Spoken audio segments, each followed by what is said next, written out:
The harshness of Skyrim has a way of carving a man down to his true self. I can see it in your eyes. You've seen the land of the gods and returned. I trust you'll do more good out there in the world, wherever you damn well please to go. You are a true son of Skyrim. You know what to do.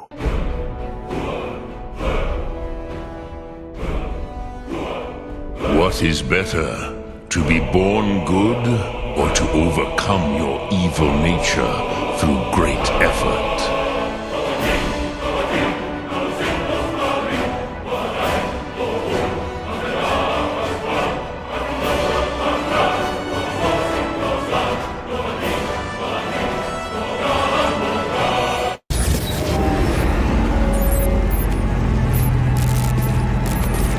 Wake the fuck up, samurai. We have a city to burn. Would you rather live in pieces, Mr. Nobody, die ripe, old, and smelling slightly of urine, or go down for all times in a blaze of glory? You go through Night City, knowing a stray bullet could end you while hailing a cab. But that's never stopped you from taking action, going where you needed to go. And it won't stop you now.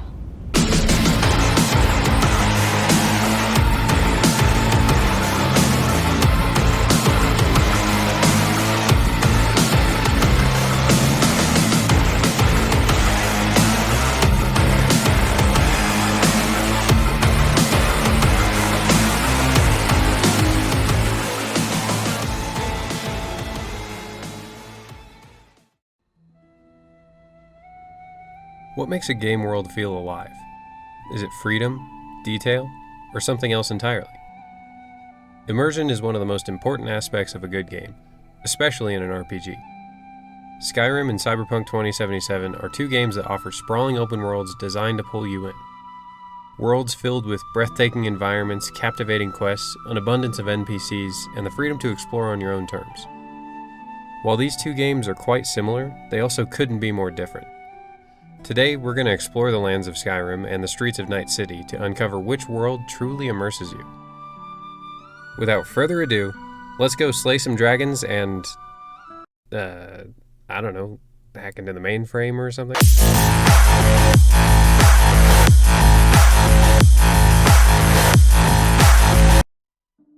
Even though this section is titled Freedom versus Structure, that doesn't mean you're completely free in one game and stuck in a railroaded story in another. Both of these games are open world games, and being free to explore said open world is a pretty important part of both. What I mean by freedom versus structure is how these two games approach these two ways of playing, because believe it or not, they handle it pretty differently. In Skyrim, freedom is the key to immersion. Want to ignore the main quest and become a thief or a mage? Go ahead. The game doesn't rush you, it invites you to lose yourself. Cyberpunk, while expansive, feels a bit more directed. Its narrative focus sometimes clashes with the idea of true open-world exploration. While you technically have the freedom to do what you want, most of the time you're just choosing which storyline to follow. Don't get me wrong, each of these storylines are great, but they are pretty railroaded. For better or worse, these quests often put you in controlled sequences, where you control a turret, investigate a brain dance, or some other activity with a predetermined outcome. Skyrim, on the other hand, gives you complete and total freedom. A lot of the side quests boil down to go to this place, fight through some generic enemies, maybe a mini-boss, and collect a quest item. But the upside is that you can complete those order of events in any way you want, every time. Now, do I think one game has a better freedom structure balance? No. I believe they both have their ups and downs. For example, sometimes I don't want to be forced to do a brain dance section, but at least it spices up the gameplay. Skyrim side quests can get pretty stale. I think Skyrim's combat is far and away its worst feature, and sometimes I wish the game would have me do anything other than fight through more Draugr in a dungeon. If I had to pick a winner though, immersion is the key word of this video, and for that reason, I'm giving the edge to Cyberpunk. These quests, while tedious at times, are phenomenal at getting you invested in their stories. Sometimes, as I'm making my way through a side quest in Skyrim, I forget who I'm doing the quest for or even why I'm doing it in the first place. That's never a problem in Cyberpunk. Whether you're working as a detective with River or helping Pan Am with a train heist, you're bound to be pretty immersed. You invest yourself in these characters' stories because the quests get you invested in the characters themselves. And that's why I prefer Cyberpunk's more structured approach to freedom.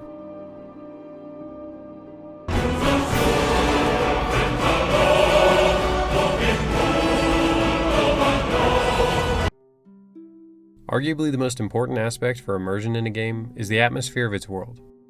As you walk the streets, do you feel like you're really there? Are there things to do and see? Does the world feel alive? Not just because of your actions, but on its own.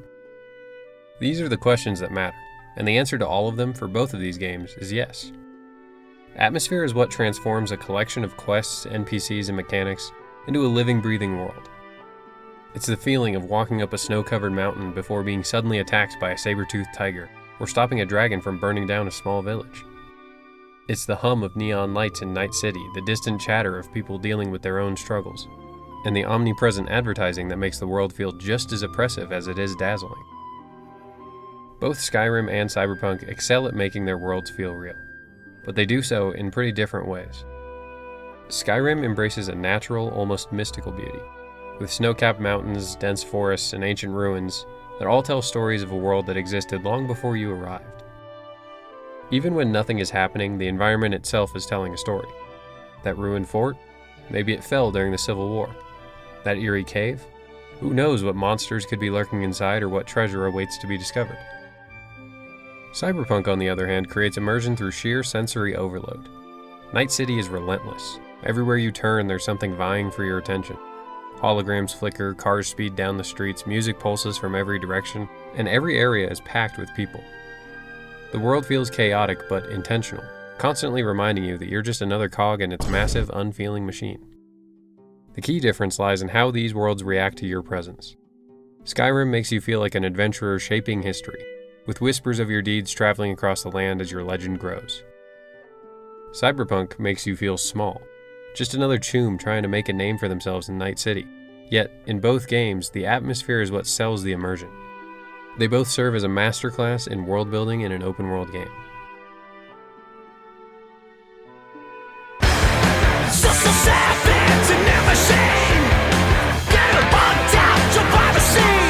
NPCs are the backbone of any immersive world. There are two main types of NPCs, named characters and background filler. Cyberpunk's named characters are amazing. Unironically, one of the best parts of the game is interacting with and getting to know these characters. Johnny Silverhand feels like a character that you know everything about after seeing the first cutscene with him. He's selfish, arrogant, a real genuine asshole, and just when you think he can't get any worse, you find out he's also a terrorist. But as the game progresses, your chats change from petty arguments to deep, insightful conversations, revealing layers of his character you never expected. The guy who saved my life.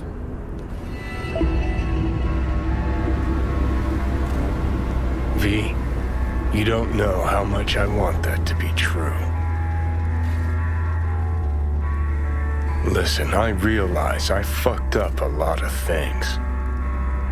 Either let down or used every last person who gave me their trust. Blind, selfish bastard that I was. But I've managed one thing for now. Not to fuck this up. What we have.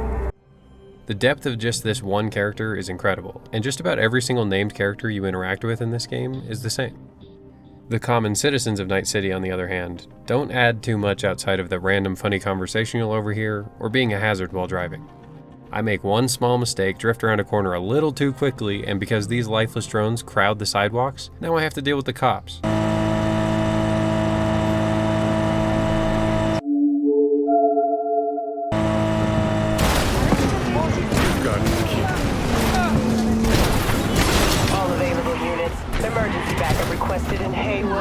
But seriously, these characters, if you can even call them that, don't really help much in making the world feel any more alive. Skyrim's background filler, though, is quite entertaining. Who's there? Mercy! Oh. I didn't know!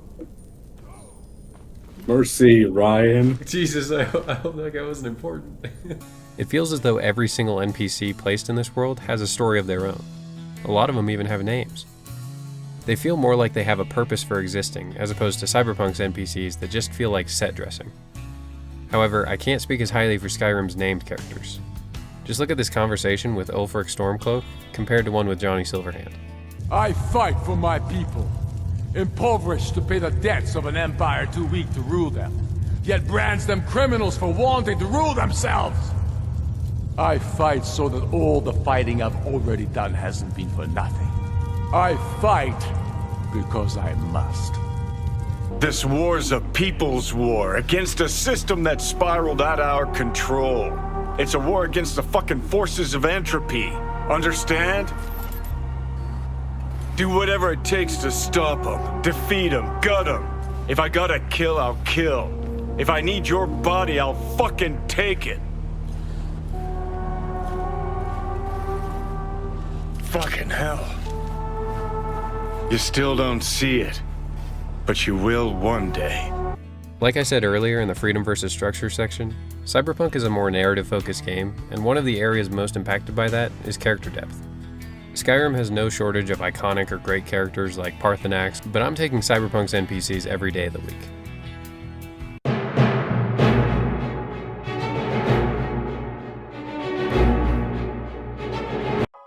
We can't talk about immersion without talking about one of the biggest immersion breakers. Bugs and glitches are major parts of both of these games' histories, with Skyrim's being viewed far more favorably than Cyberpunk's. Personally, I don't think minor glitches are that big of a deal as long as they aren't game-breaking. The occasional crazy random bug can actually be hilarious and make the experience of playing the game more fun. A couple of examples from my Cyberpunk playthrough include when Claire gets confused and just starts backing up endlessly, running over NPCs.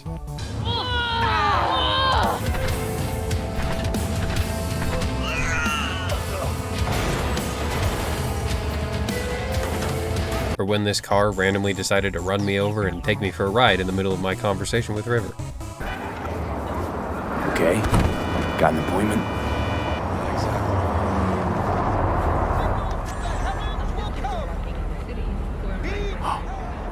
Nice talking to you. While bugs like these are something I can just laugh at and continue playing through, I also had things like this happen to me.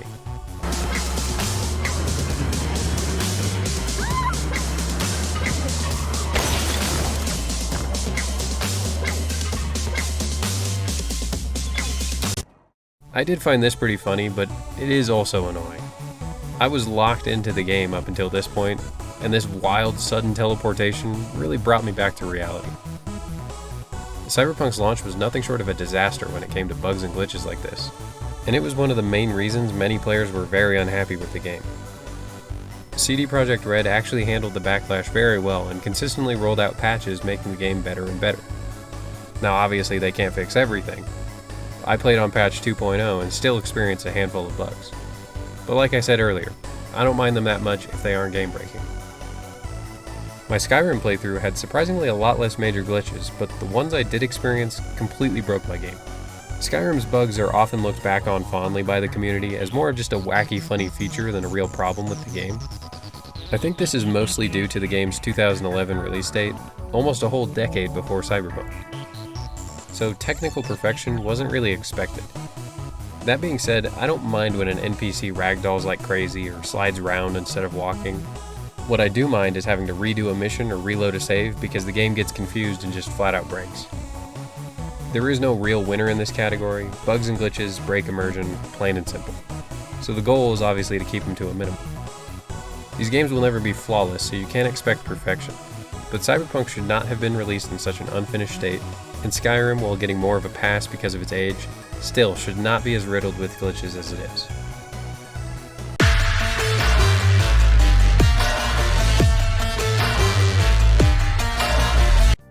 The last thing I want to talk about is mods.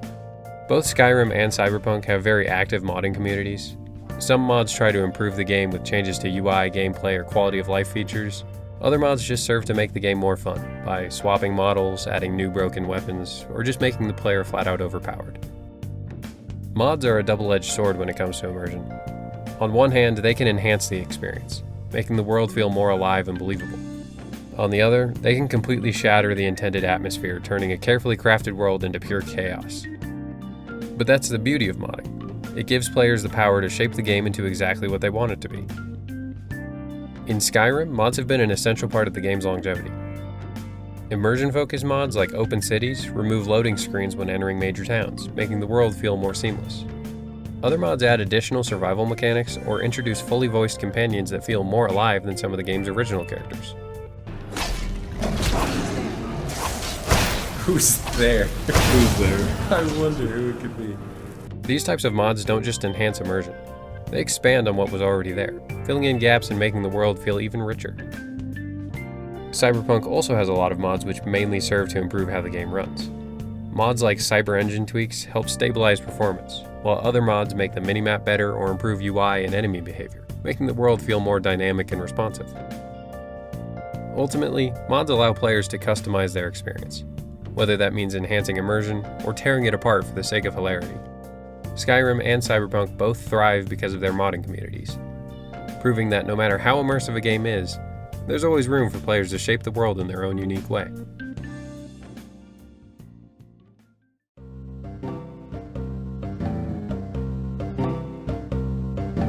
These games were a blast to play. I loved getting lost in their worlds, exploring the different areas, completing the many quests, and just enjoying the ride. Open-world RPGs like these are some of my favorite games. Skyrim and Cyberpunk are some of the best to do it. Despite the flaws I talked about in this video, both worlds are extremely immersive, and I believe it's the main reason they are such good games. I can only hope that developers can see how these two worlds come to life and take inspiration from their successes while learning from their shortcomings. No matter how many years pass, both Skyrim and Cyberpunk will remain iconic. Not just for their scope and ambition, but for the unforgettable experiences they offer to players who step into their worlds.